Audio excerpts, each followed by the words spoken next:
സങ്കീർത്തനങ്ങൾ 58. ദേവന്മാരെ, നിങ്ങൾ വാസ്തവമായി നീതി പ്രസ്താവിക്കുന്നുവോ? മനുഷ്യപുത്രന്മാരെ, നിങ്ങൾ പരമാർത്ഥമായി വിധിക്കുന്നുവോ? നിങ്ങൾ ഹൃദയത്തിൽ ദുഷ്ടത പ്രവർത്തിക്കുന്നു.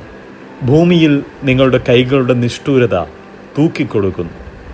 ദുഷ്ടന്മാർ ഗർഭം മുതൽ ഭ്രഷ്ടന്മാരായിരിക്കുന്നു. അവർ ജനനം മുതൽ ഭോഷ്ക് പറഞ്ഞ് തെറ്റി നടക്കുന്നു. അവരുടെ വിഷം സർപ്പവിഷം പോലെ, അവർ ചെവിയടഞ്ഞ പൊട്ടയണലി പോലെയാകുന്നു. എത്ര സാമർഥ്യത്തോടെ മന്ത്രം ചൊല്ലിയാലും മന്ത്രവാദികളുടെ വാക്ക് അത് കേൾക്കുകയില്ല. ദൈവമേ, അവരുടെ വായിലെ പല്ലുകളെ തകർക്കണമേ. യഹോവേ, ബാലസിംഹങ്ങളുടെ അണപ്പല്ലുകളെ തകർത്തു കളയണമേ. ഒഴുകിപ്പോകുന്ന വെള്ളം പോലെ അവർ ഉരുകിപ്പോകട്ടെ.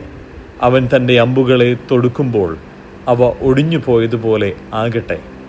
അലിഞ്ഞു പോകുന്ന ഒച്ചുപോലെ അവർ ആകട്ടെ.